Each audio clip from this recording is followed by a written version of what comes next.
"Excuse me, but this trap is a clause," the black woman said, and the CEO's smile instantly faded. "Excuse me, but this trap is a clause," the black woman said, and the CEO's smile instantly faded. "Excuse me, but this trap is a clause," Elise Montgomery said, her voice cutting through the hushed atmosphere of the boardroom. The expensive fountain pen in CEO Richard Huntington's hand froze mid-signature. His confident smile, the one that had graced countless Forbes covers, dissolved like morning mist as he slowly raised his eyes to meet hers. 24 pairs of eyes darted between them. The board members, predominantly older white men in suits worth more than what most people earned in a month, shifted uncomfortably. No one ever interrupted Richard Huntington when he was closing a deal. "I beg your pardon?" he asked, his voice low but edged with warning. Elise, elegant in her tailored burgundy suit, stood her ground. "Page 47, paragraph 6, subsection C," she said, sliding her copy of the contract across the polished mahogany table. Her manicured finger tapped twice on the offending text. It's buried in legal jargon that would make most people's eyes glaze over, but what it essentially does is indemnify Valtech against any responsibility for the environmental impact of their operations in predominantly black and Latino neighborhoods. The silence in the room became a living thing. Richard's jaw clenched. "Do you know what we call that, Mr. Huntington?" Elise's voice was steady. "Environmental racism." 6 months earlier, Elise Montgomery was rushing through Chicago O'Hare International Airport, her carry-on bag bouncing against her leg as she checked her watch for the third time in as many minutes. Flight 1742 to San Francisco was already boarding, and she was still at least 10 minutes from the gate. "Damn it," she muttered, weaving through the crowd. At 53, Elise was in excellent shape, she made sure of it, but even she couldn't bend time. Her phone buzzed. It was her daughter, Maya. "Mom, did you make it?" Maya's voice held the familiar mix of concern and exasperation that adult children reserve for parents who refuse to slow down.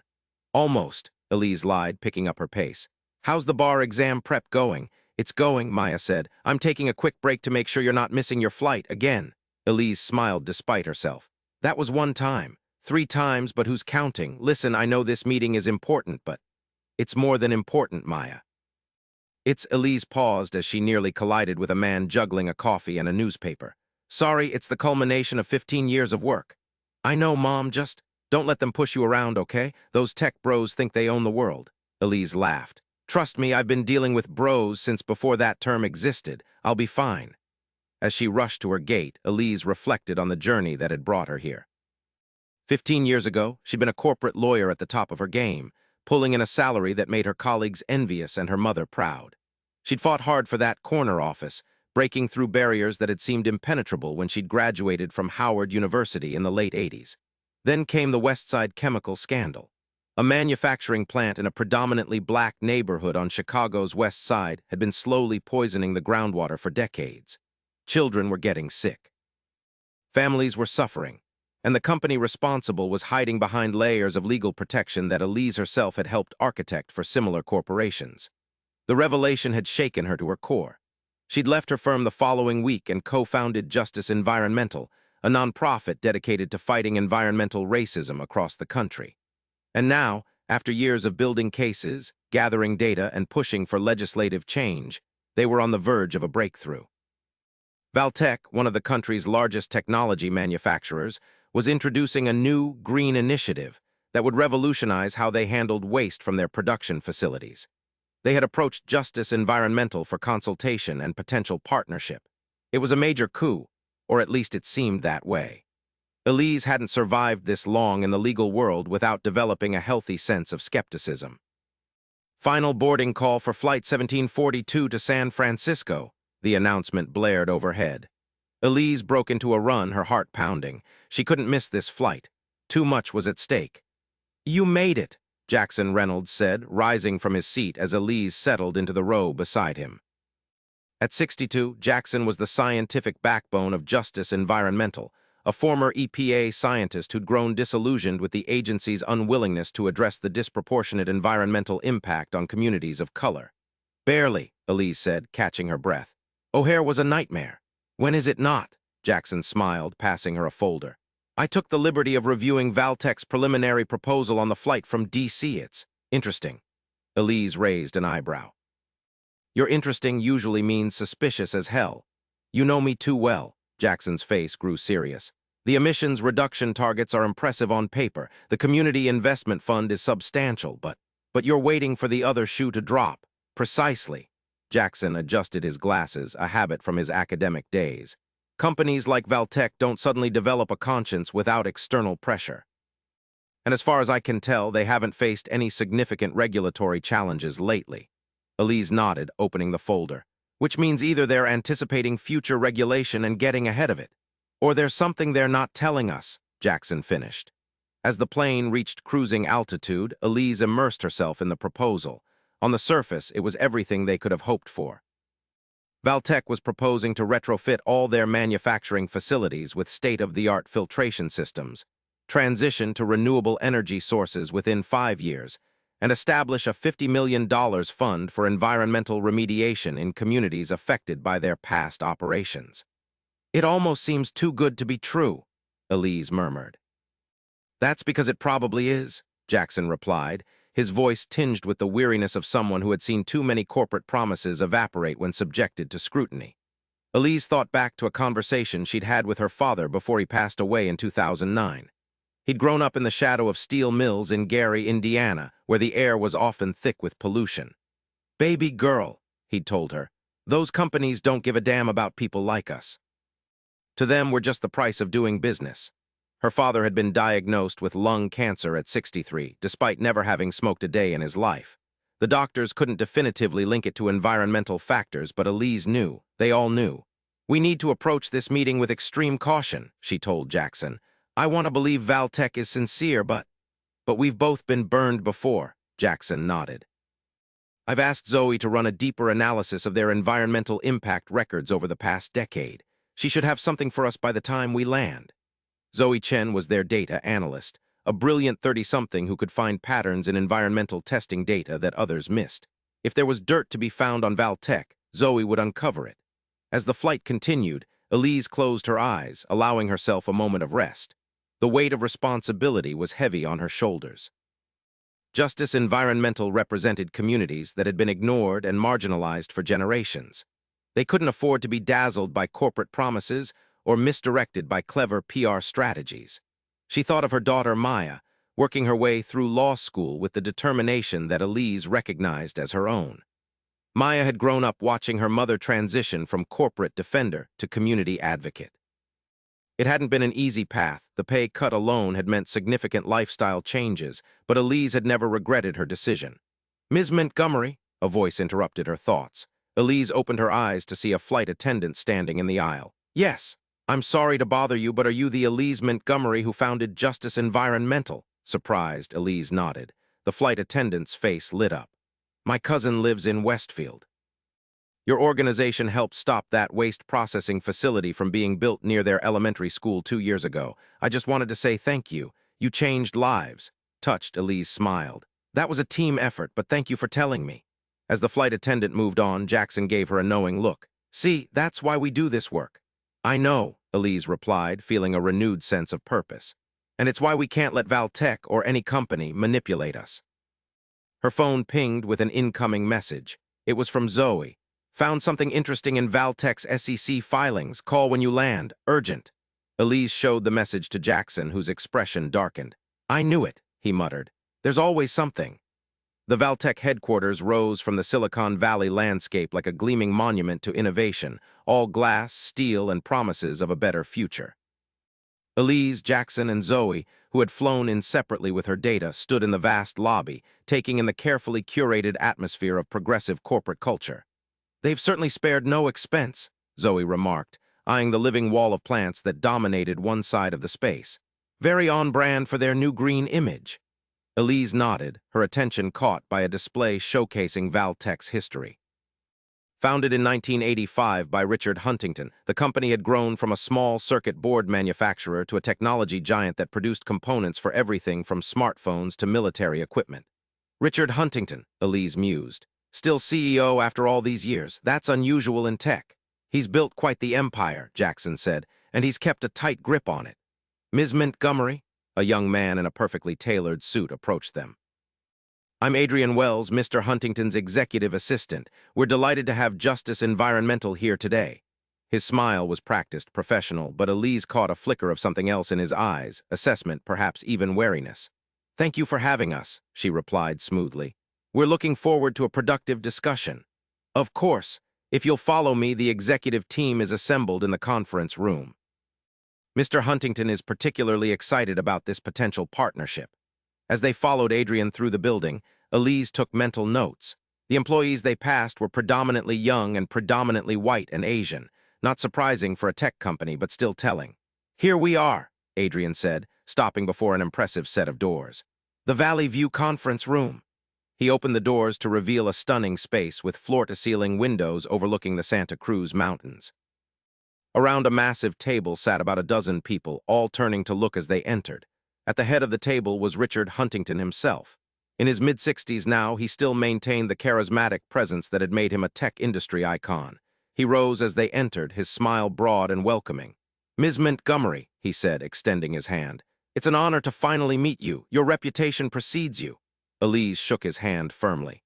"Likewise, Mr. Huntington. Allow me to introduce my colleagues, Dr. Jackson Reynolds, our chief scientist, and Zoe Chen, our data analyst." Pleasantries were exchanged, introductions made to Valtech's team, their chief sustainability officer, a recent hire, Elise noted, their legal counsel, their community relations director, and various other executives with impressively vague titles. "Please sit," Richard gestured. "I believe in starting important conversations with complete transparency, so let me begin by saying that Valtech is committed to transforming our environmental practices. We recognize that technology companies have historically not been the best stewards of the environment, and we want to change that narrative."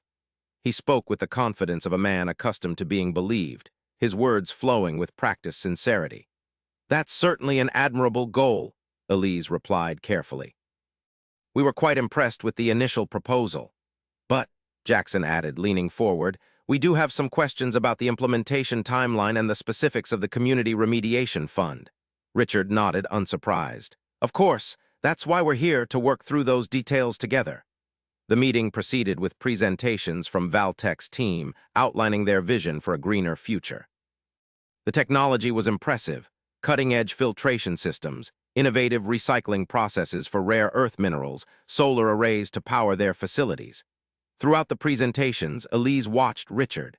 He was charismatic, certainly, but there was something about the way he occasionally glanced at his legal counsel during specific points of the discussion that triggered her instincts.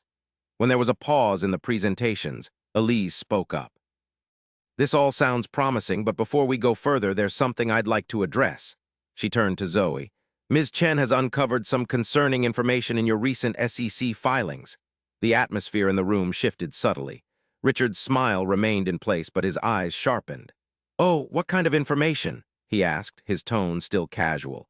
Zoe opened her laptop. "Valtech has quietly acquired substantial land holdings in 3 different states over the past 18 months, all in areas with minimal environmental regulations and predominantly minority populations." The Valtech executives exchanged glances. "We're expanding our manufacturing capabilities," the chief operations officer explained smoothly. "Those acquisitions were made public." "The acquisitions were public," Elise agreed. "The intended use was not. According to internal documents that were accidentally included in your last quarterly filing, those sites are designated for legacy waste processing, which typically means handling the most toxic byproducts of your manufacturing process." Richard's smile tightened fractionally. "I think there's been a misunderstanding. Those sites are part of our expansion strategy, yes, but they'll be built with the same green technology we're implementing across all our facilities." "And why?" Jackson asked. "Do the internal projections show significantly lower investment in filtration and monitoring systems for those specific locations?" A tense silence fell over the room. Richard cleared his throat. "I believe those are outdated projections. Lisa, could you clarify?" The chief sustainability officer, looking uncomfortable, shuffled through her notes. "Yes, those were preliminary numbers. Our current plans include full implementation of our green standards across all facilities." Elise didn't believe her for a second. She'd seen this dance before, the reassurances, the convenient updates to plans when discrepancies were pointed out. "Perhaps," she suggested, "we should take a step back and discuss the core values driving this initiative. Because if Valtech is genuinely committed to environmental justice, the execution needs to be equitable across all communities, not just the wealthy ones or those with political influence. Richard's expression shifted to one of slight impatience. Ms. Montgomery, I assure you that Valtech is committed to equality in all our operations. We wouldn't have invited Justice Environmental to partner with us if we weren't serious about this. With all due respect, Mr. Huntington, Elise replied, invitations can be extended for many reasons. Some companies seek partnerships with organizations like ours to provide environmental credibility without making substantive changes. Others genuinely want to improve but underestimate the depth of the problem. And which category do you believe Valtech falls into? Richard asked, an edge entering his voice. Elise met his gaze steadily. That's what we're here to determine. The tension was broken by Adrian, who entered with refreshments. As cups of coffee were distributed, Richard suggested a short break before delving into the details of the contract. In a smaller conference room provided for their private discussion, Elise, Jackson, and Zoe huddled together. They're hiding something bigger than those land acquisitions, Zoe said immediately. Did you see how the legal counsel kept looking at that tablet whenever specific questions came up? They've prepared responses to potential challenges. Jackson nodded. The technology they're proposing is legitimate, state-of-the-art even. The implementation strategy is vague, especially regarding timeline and accountability measures. Elise paced the room, thinking, Richard Huntington didn't build Valtech by being careless. If they included those internal documents in a public filing, it was either an extraordinary mistake or intentional, Zoe finished. A controlled leak to gauge reaction. Either way, Elise said, we need to see the full contract before we commit to anything, not just the summary they provided in the proposal. When they returned to the main conference room, the atmosphere had shifted subtly. Richard seemed more relaxed, confident even, as he directed their attention to leather-bound folders placed before each of them. The complete partnership agreement, he announced. Take all the time you need to review it. We want this to be a relationship built on complete transparency and mutual trust. The contract was substantial, over 100 pages of dense legal text. Elise immediately began reading, her years of corporate law experience allowing her to navigate the document with practiced efficiency. As she read, a pattern emerged. The top-line commitments were impressive, the funding, the technology investments, the community engagement initiatives. But buried in the subsections and addenda were subtle qualifiers. Best efforts rather than firm commitments. Implementation timelines subject to market conditions. Remediation funds administered by a board with a majority of Valtech appointees. And then, on page 47, she found it. Paragraph 6, subsection C, a clause so artfully constructed that most readers would miss its significance entirely. It effectively created a liability shield for Valtech's existing operations in minority communities, making the partnership with Justice Environmental a form of immunity against future legal challenges. Elise felt a cold anger building inside her. This wasn't just a negotiating tactic. It was a deliberate attempt to co-opt their organization's credibility while continuing the very practices they fought against. She glanced at Jackson and Zoe, who were still reading. Then at Richard, who was watching her with an expression of polite interest. He thought he had her outmaneuvered, that she wouldn't find the clause or wouldn't understand its implications if she did. He had underestimated her. Many men like him had throughout her career. It was a mistake they usually only made once. As the review period came to an end, Richard's executive team reassembled. The mood was upbeat, expectant. Well, Richard said, reaching for his pen, shall we make history together? I believe this partnership will set a new standard for corporate environmental responsibility. He began signing his copy of the agreement with a flourish. That's when Elise spoke the words that stopped him cold. Excuse me, but this trap is a clause. The boardroom remained frozen in the aftermath of Elise's declaration. Richard Huntington's face had hardened into a mask of controlled displeasure. That's quite an accusation, Ms. Montgomery, he said finally, his voice carrying a dangerous undertone, especially given Valtech's generosity in this proposal. Elise remained standing, unfazed by his implicit threat. Generosity doesn't negate deception, Mr. Huntington. This clause effectively grants Valtech immunity from legal accountability for environmental damage in specific communities, predominantly Black and Latino communities, while creating the appearance of corporate responsibility. The Valtech legal counsel, a sharp-featured woman named Victoria Pearson, leaned forward. That's a mischaracterization of a standard liability limitation. All corporate partnerships include similar protections. Not like this, Elise countered, her voice steady. I've negotiated hundreds of corporate contracts, Ms. Pearson. This clause is deliberately obscured and specifically targets communities based on demographic makeup. That's textbook environmental racism. Richard's jaw tightened. He exchanged a glance with Victoria before addressing the room. Perhaps we should take a brief recess to discuss this, misunderstanding privately. This isn't a misunderstanding, Jackson interjected, having found the clause himself. It's a calculated attempt to use our organization's credibility as a shield while continuing harmful practices. The Valtech executives shifted uncomfortably. Several looked genuinely surprised. Clearly not everyone had been privy to the clause's true purpose. Richard stood, buttoning his jacket with practiced nonchalance. Ms. Montgomery, Dr. Reynolds, if you join me and Ms. Pearson in my office, I believe we can sort this out amicably. I think we should continue this discussion here, Elise replied, with all stakeholders present. Transparency was mentioned several times today. Let's practice it. A muscle twitched in Richard's cheek, the only visible sign of his frustration.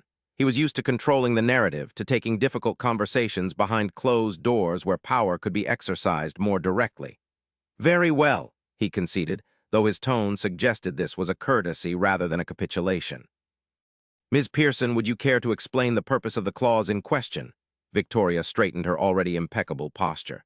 The clause simply limits Valtech's liability for historical environmental impacts while we implement the new green initiatives.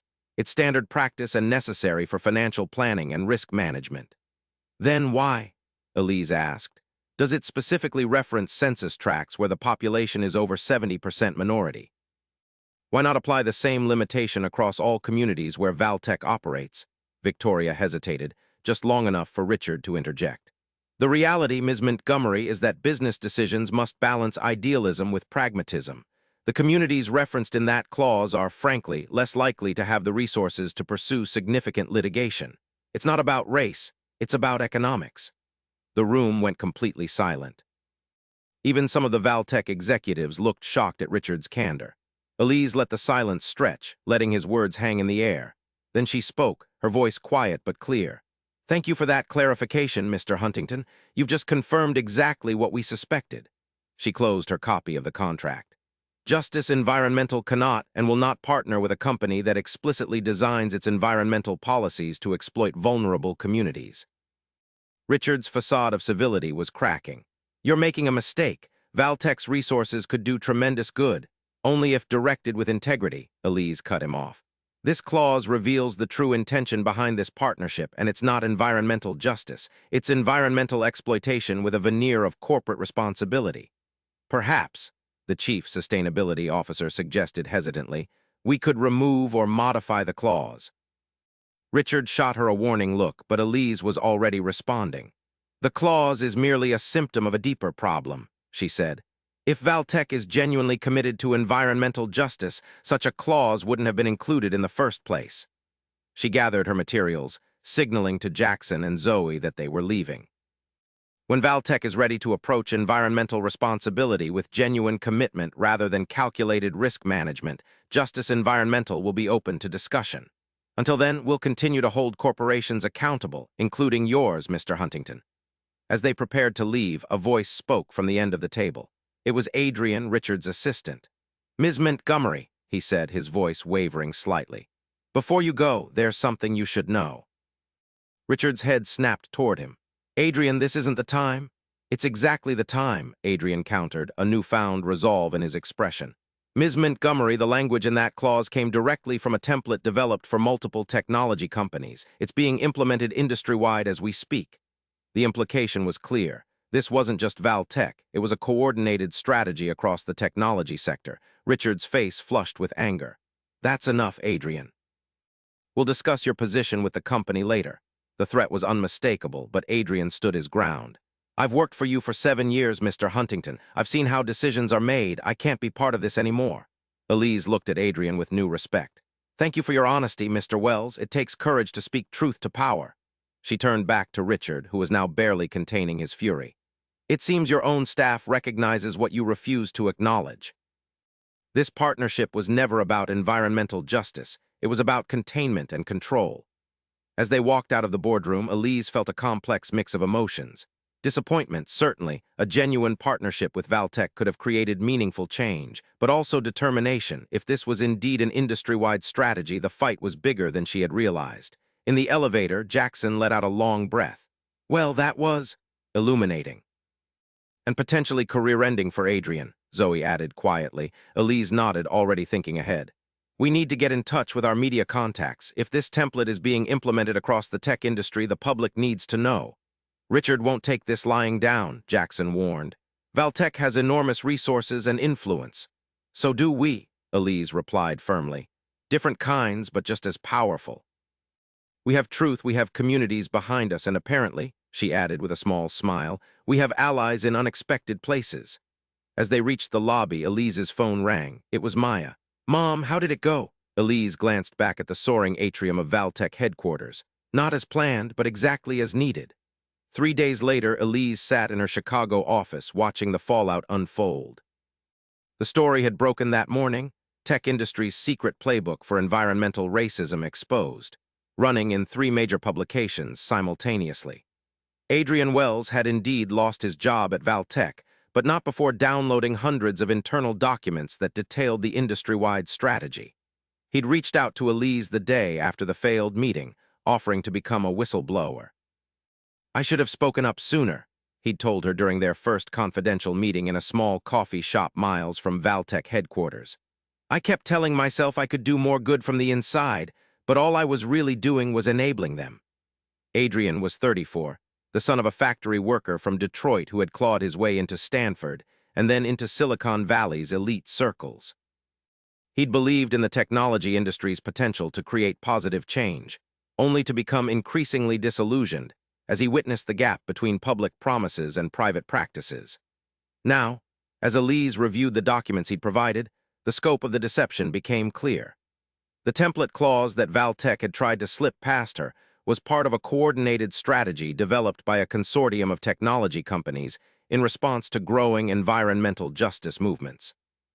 The door to her office opened, and Jackson entered, followed by Zoe and their communications director, Marcus Williams. The phone's been ringing non-stop, Marcus reported, his usual calm demeanor energized by the day's events.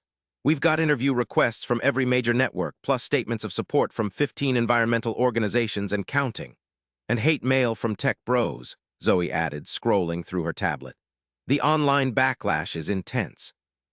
They're trying to paint Adrian as a disgruntled employee and you as a radical agitator. Elise nodded, unsurprised. Standard playbook, discredit the messenger when you can't refute the message. Valtech's stock is down 7%, Jackson noted. The other companies implicated in the documents are taking hits too. It's not about hurting their stock price, Elise reminded them. It's about forcing meaningful change. Speaking of which, Marcus said, we've had calls from 3 congressional offices. There's talk of hearings. Elise leaned back in her chair, taking it all in. The story was moving faster than she had anticipated, gathering a momentum of its own as more journalists dug into the documents and more insiders came forward. Her phone buzzed with an incoming call, a number she didn't recognize. Elise Montgomery, she answered. Ms. Montgomery. Richard Huntington's voice was tightly controlled. I think it's time we had another conversation. Elise glanced at her colleagues, putting the call on speaker. I'm listening, Mr. Huntington. This media circus isn't beneficial to anyone. You've made your point. Now let's discuss how we move forward constructively. That depends entirely on what constructively means to you, Elise replied evenly. If it means genuine accountability and structural change, I'm all ears. If it means damage control and cosmetic adjustments, we have nothing to discuss. There was a pause on the line. I'm prepared to personally oversee a complete revision of Valtech's environmental policies. No hidden clauses, no demographic targeting. And the consortium, the industry-wide strategy? Another pause, longer this time. I can only speak for Valtech. That's not good enough, Mr. Huntington. The documents clearly show Valtech's leadership role in developing this strategy. Your influence extends far beyond your own company. You're asking for more than is reasonable. Richard's frustration was becoming evident. No, Elise countered. I'm asking for exactly what justice requires. Valtech and its peer companies need to acknowledge the harm caused by these policies, commit to remediation in affected communities, and implement transparent, equitable environmental practices moving forward. And if we do all that, you'll call off the dogs, end this media frenzy. Elise's expression hardened. The truth isn't a weapon I can wield and then sheath at will, Mr. Huntington. The public deserves to know what's been happening. What happens next depends on how you and your industry colleagues respond to that truth. The line went silent for several seconds. I'll have my team contact yours to arrange a meeting, Richard finally said, his tone resigned but with an undercurrent of calculation. Perhaps with a neutral mediator present. We'll be there, Elise assured him. But understand, this isn't a negotiation where both sides make equal concessions. This is about correcting a fundamental injustice. After the call ended, Marcus whistled low. He folded faster than I expected. He hasn't folded, Elise corrected him. He's regrouping. Richard Huntington didn't build a technology empire by giving up at the first setback. So what's his angle? Zoe asked. Control, Jackson suggested. If he's at the table, he can influence the narrative, maybe limit the damage. Elise nodded in agreement. Exactly, and we need to be prepared. Zoe, keep digging through those documents. There may be more we haven't uncovered yet. Marcus, we need to coordinate with the other environmental justice organizations, present a united front. Jackson, can you put together a concrete list of demands based on the scientific evidence of harm in affected communities? As her team dispersed to their tasks, Elise's phone buzzed again. This time it was Maya. Mom, you're all over the news. Are you okay? Elise smiled at her daughter's concern. I'm fine, sweetheart, just busy.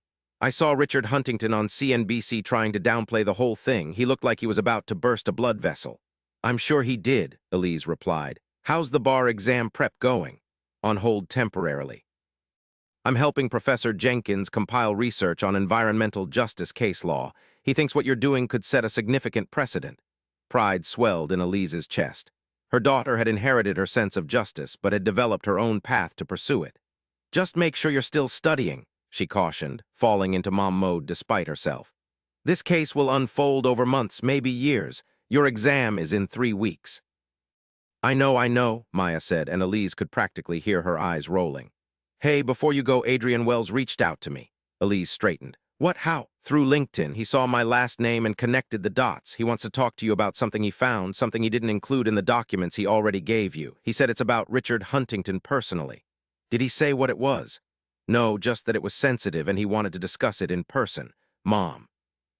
Be careful, okay? Valtech has a lot of resources and Huntington seems like the vindictive type. I will, Elise promised. Love you. Love you too. Go change the world. After hanging up, Elise sat in silence for a moment, processing this new development. What could Adrian have discovered about Richard Huntington that he hadn't shared already, and why the secrecy? She texted Adrian to arrange a meeting, then turned her attention back to the documents spread across her desk. Whatever storm was coming, she needed to be prepared. The cafe was tucked away on a side street in Oakland, far from the gleaming tech campuses of Silicon Valley. Elise arrived early, choosing a table with a clear view of both the entrance and the rear exit. Years of legal battles had taught her the value of situational awareness. Adrian arrived precisely on time, looking both more relaxed and more anxious than when she'd last seen him, the paradoxical state of someone who had both lost and found themselves in a single decision. Thank you for meeting me, he said, sliding into the seat across from her. He was dressed casually now, the expensive suits of his Valtech days replaced by jeans and a simple button-down shirt. I'm sorry about the cloak and dagger routine. No need to apologize, Elise assured him. You've taken an enormous risk. Precaution is prudent. Adrian nodded, glancing around before reaching into his messenger bag. He withdrew a slim file folder. This wasn't in the documents I gave you earlier because I only found it yesterday. I had backed up some of Richard's personal files as part of my regular duties, but I hadn't had time to go through them until now. He slid the folder across the table. It's about Westside Chemical. Elise felt a jolt of surprise. The Chicago plant. That was 15 years ago. Yes, and Richard Huntington was involved. With a growing sense of unease, Elise opened the folder.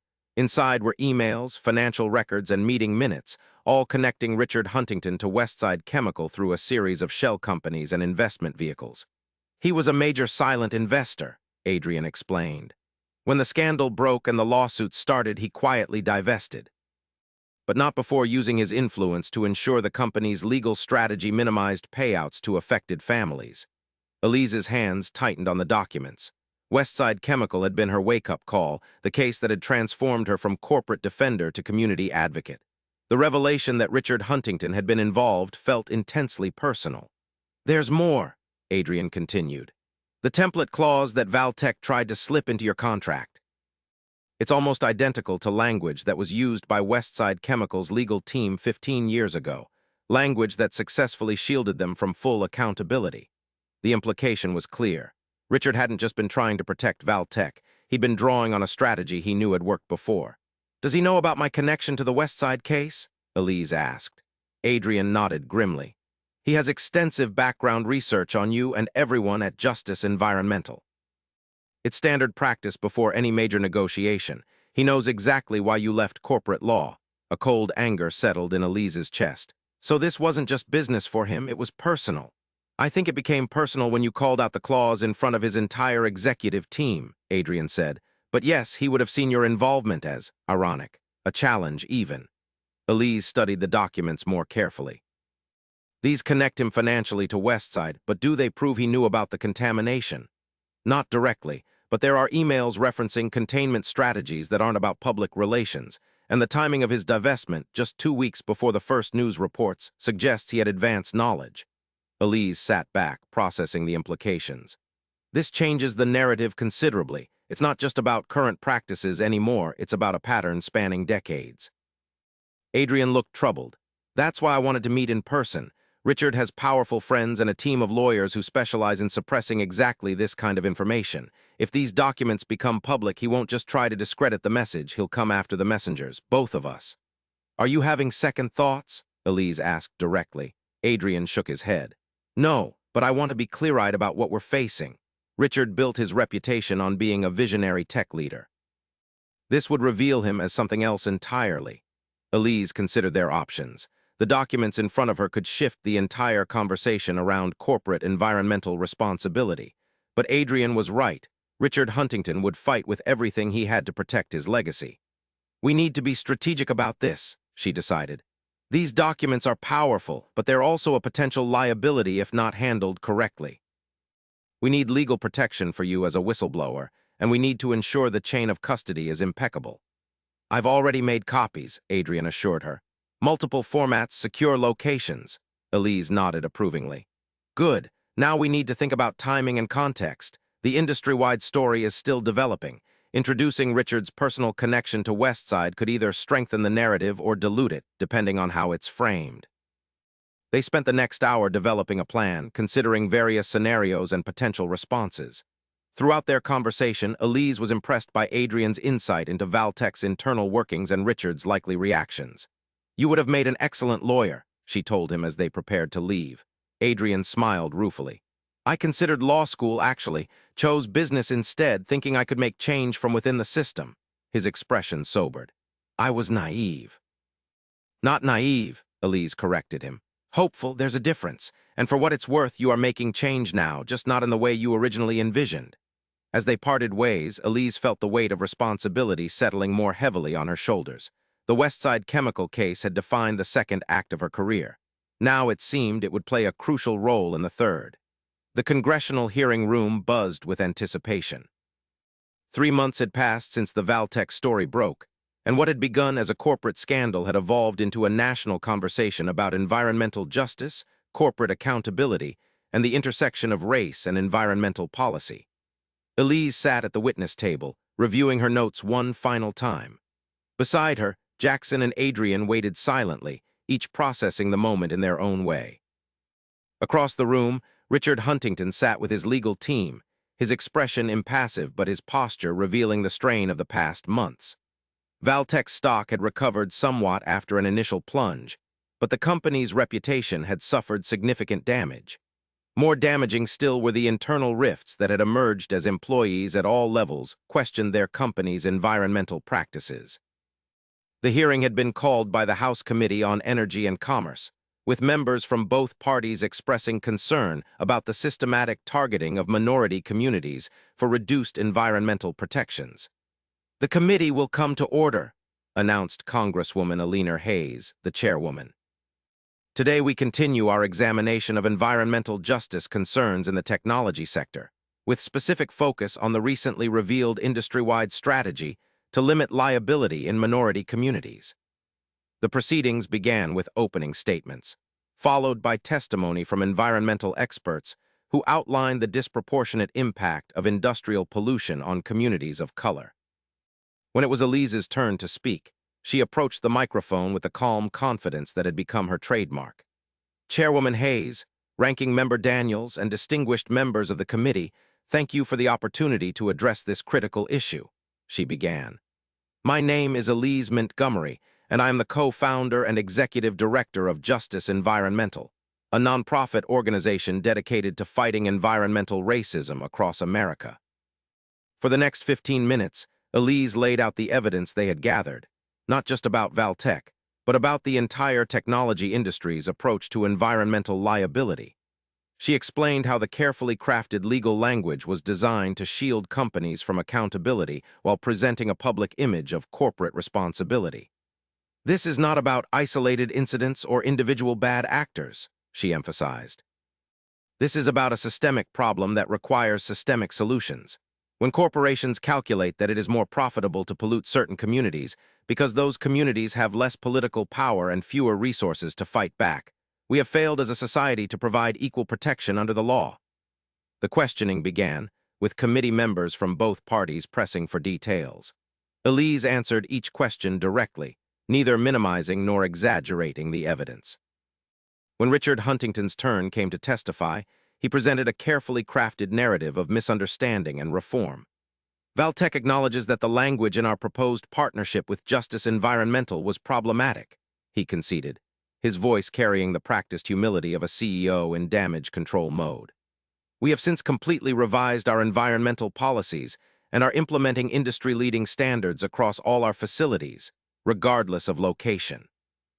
Mr. Huntington, Congresswoman Hayes interjected, the documents provided to this committee suggest that the problematic language was not an isolated incident, but part of a deliberate strategy. Can you explain that discrepancy? Richard shifted slightly. As I've stated in previous testimony, those documents reflect discussions that occurred but not final policy decisions.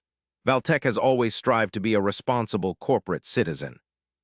And yet, Congressman Marcus Taylor, a former civil rights attorney, noted, the data shows that Valtech's facilities in predominantly minority communities have consistently higher emission rates and fewer monitoring systems than those in predominantly white communities. How do you explain that pattern? Those disparities reflected historical investment decisions based on multiple factors, including local regulations and facility age, Richard replied smoothly. Our new environmental initiative is specifically designed to address those imbalances. The back and forth continued, with Richard deflecting the most damaging questions and emphasizing Valtech's commitment to change. He was a skilled witness, Elise had to admit, never directly lying but carefully framing each answer to minimize culpability. Then came the moment Elise had been both anticipating and dreading. Mr. Huntington, Congressman Taylor said, I'd like to ask about your personal involvement with Westside Chemical, a company that was found responsible for groundwater contamination in a predominantly black neighborhood in Chicago 15 years ago. Richard's composure faltered visibly. I had a minor investment position in that company through a diversified portfolio. I was not involved in operational decisions.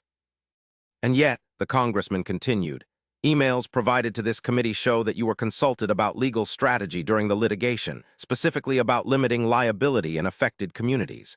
Would you care to revise your statement? The hearing room fell silent. This information, Adrian's discovery, had been held back until this precise moment, shared with the committee but not made public until now. Richard glanced at his lawyers, then back at the committee. I may have been copied on some correspondence as an investor, but I had no decision-making authority regarding legal strategy. That's not what the emails indicate, Mr. Huntington, Congressman Taylor pressed. In fact, they show you specifically advocating for an approach that would, in your words, minimize exposure in communities unlikely to sustain prolonged litigation. As Richard struggled to formulate a response that wouldn't amount to perjury, Elise watched with a complex mix of emotions. There was vindication, certainly, but also a deep sadness for the communities that had suffered, while corporate leaders calculated the cost of their health against quarterly profits. The hearing continued for another hour, with Richard increasingly on the defensive. By the time the gavel fell to conclude the day's session, the narrative had shifted dramatically. This was no longer about a single clause in a contract or even an industry-wide strategy. It was about a fundamental question of justice: who bears the costs of technological progress and who reaps its benefits. Outside the hearing room, reporters swarmed around Elise, Jackson, and Adrian. "Ms. Montgomery, do you believe criminal charges should be considered against Mr. Huntington or other tech executives?" one shouted. "That's not for me to decide," Elise replied calmly.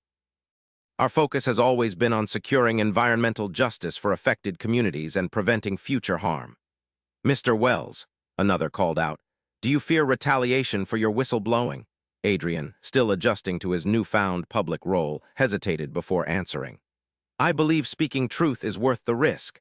The communities affected by these policies have been facing much greater risks to their health and well-being for decades." As they made their way through the crowd, Elise spotted Richard Huntington being hustled toward a waiting car by his entourage. Their eyes met briefly across the distance, his cold with anger, her steady and unflinching. In that moment, she knew this battle was far from over. Richard Huntington had built an empire by outmaneuvering opponents and turning setbacks into opportunities. He would not surrender his reputation or his company's practices without an exhaustive fight, but neither would she. The communities she represented had been fighting for basic environmental protections for generations. They understood persistence in the face of overwhelming odds. They understood that justice rarely arrived in a single decisive moment, but through countless small victories that gradually bent the arc of history. As she turned away from Richard's retreating figure, Elise felt her phone buzz with an incoming call. It was Maya. "Mom, you were incredible." Professor Jenkins had the hearing streaming in class, and everyone was cheering when that congressman brought up Westside Chemical. The look on Huntington's face. Elise smiled, her spirits lifting at her daughter's enthusiasm. "It was a good moment, but it's just one hearing. There's still a long road ahead." "I know," Maya replied, her voice softening, "but today mattered. You mattered." Looking back at the Capitol building, Elise felt a surge of renewed determination. "Yes," she agreed, "today mattered." 6 months later, Elise stood at the podium in a community center on Chicago's West Side, addressing a room packed with local residents, environmental activists, and media representatives. Behind her, a large screen displayed the headline that had broken that morning: "Valtech announces $500 million environmental justice initiative, industry-wide standards." "Today marks a significant milestone in our ongoing fight for environmental justice," she told the assembled crowd. "Valtech's commitment to remediate past damage, implement equitable environmental protections across all communities, and support independent monitoring represents real, tangible progress." The journey to this point had been arduous. After the congressional hearings, Valtech's board of directors had faced intense pressure from shareholders, employees, and the public. Richard Huntington had initially dug in his heels, framing the controversy as an attack on American innovation and business freedom. But as more whistleblowers came forward and more documents emerged, his position had become untenable. 3 months after the hearings, Richard had been forced to step down as CEO, though he remained on the board. The new leadership, eager to repair Valtech's damaged reputation, had reached out to Justice Environmental to negotiate a genuine partnership. "This victory belongs to all of you," Elise continued, gesturing to the community members. "To the families who spoke out about increased asthma rates and contaminated water, to the local organizers who gathered data when government agencies wouldn't, to everyone who refused to accept the idea that some communities matter less than others." In the front row sat Mrs. Dorothy Williams, 84 years old and a veteran of countless environmental justice battles. She had lost her husband to cancer potentially linked to industrial pollution, and 2 of her grandchildren suffered from severe asthma. For decades, she had attended every community meeting, every protest, every hearing, quietly persistent in her demand for basic fairness. Elise met her eyes, drawing strength from the dignity and determination she saw there. "This agreement isn't perfect. No single agreement could address generations of environmental injustice. But it is a meaningful step forward, and it creates mechanisms for continued progress." After the formal presentation, as people mingled and discussed next steps, Elise found herself approached by a young man in his early 20s. "Ms. Montgomery, I'm Dion Williams. Mrs. Williams is my great-grandmother." Elise smiled warmly. "It's an honor to meet you, Dion. Your great-grandmother is an inspiration to all of us." "She talks about you all the time," Dion said, looking slightly embarrassed but proud. "I'm studying environmental engineering at Illinois Tech. I want to help make sure agreements like this one are actually implemented properly." "We need people like you," Elise told him sincerely. The legal and policy work is crucial, but so is the technical expertise to verify compliance and develop better solutions. As they talked, Elise noticed Adrian entering the community center. After his whistleblowing, he had found a new purpose as an advocate for corporate accountability, using his insider knowledge of the tech industry to help communities understand and challenge harmful practices. "Elise," he called, making his way through the crowd. "Sorry I'm late. The meeting with the EPA representatives ran long." "How did it go?" she asked. "Better than expected. They're considering our proposal for enhanced monitoring requirements in the updated regulations." Their conversation was interrupted by Elise's phone. It was Jackson. "Turn on the news," he said without preamble. "Channel 7, now." Confused, Elise excused herself and found a quiet corner where she could access the news on her phone. The headline made her breath catch. "Former Valtech CEO Richard Huntington announces congressional run." The footage showed Richard at a carefully orchestrated campaign event, looking confident and reinvented. "My experience building one of America's most innovative companies has prepared me to represent this district with vision and leadership," he was saying. "I understand the delicate balance between economic growth and environmental stewardship." Adrian had joined her, his expression darkening as he watched over her shoulder. "He's positioning himself as a reformed corporate leader who's seen the light on environmental issues," he said incredulously. "That's audacious." Elise felt a complex mix of emotions, anger certainly, but also a grudging acknowledgement of Richard's political instincts. He was attempting to transform a potential liability into an asset, recasting his forced corporate exit as a voluntary pivot to public service. "Will people believe this reinvention?" Adrian wondered aloud. "Some will," Elise acknowledged, "but not everyone, and not the communities who have been fighting for decades." She thought about Mrs. Williams and her great-grandson Dion, the lived experience of environmental injustice passed down through generations alongside the determination to create change. She thought about Maya, who had recently passed the bar exam and was considering job offers from environmental law firms. She thought about the countless community organizers, scientists, legal advocates, and ordinary citizens who had brought the movement to this point. Richard Huntington was a formidable opponent with tremendous resources and influence. His entry into politics represented a new phase in their ongoing struggle for environmental justice. But he would face an equally formidable coalition of people committed to truth, accountability, and genuine progress. Elise turned away from the news and back to the community gathering.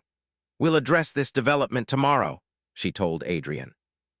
"Today is about celebrating a hard-won victory with the people who made it possible." As she rejoined the crowd, Elise felt a renewed sense of purpose. The work of justice was never finished, never complete. Each victory created new challenges, each advance revealed new battlegrounds.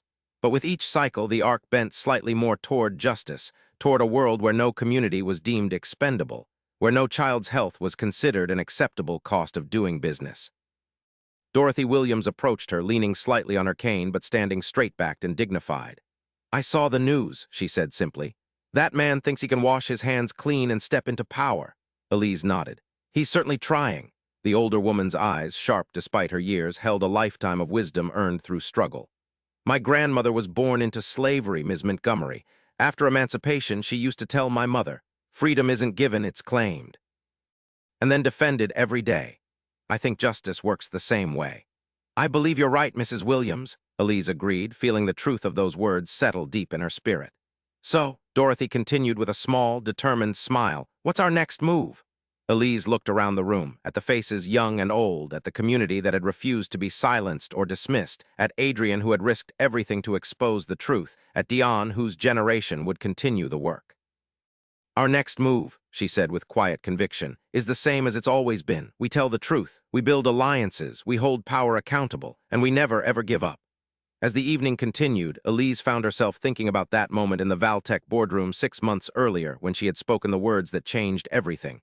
"Excuse me, but this trap is a clause." In that moment, she hadn't just identified a deceptive legal tactic. She had named a fundamental injustice that had been hiding in plain sight for generations. The systematic devaluation of certain communities based on race and class, cloaked in the neutral language of corporate risk management and economic efficiency. The work ahead would be challenging. Richard Huntington's political ambitions represented a new front in the ongoing battle for environmental justice. But looking around at the community gathered in celebration and determination, Elise felt something powerful taking root. Not optimism, exactly, but a deep, unshakable faith in the possibility of change when people united in the pursuit of justice.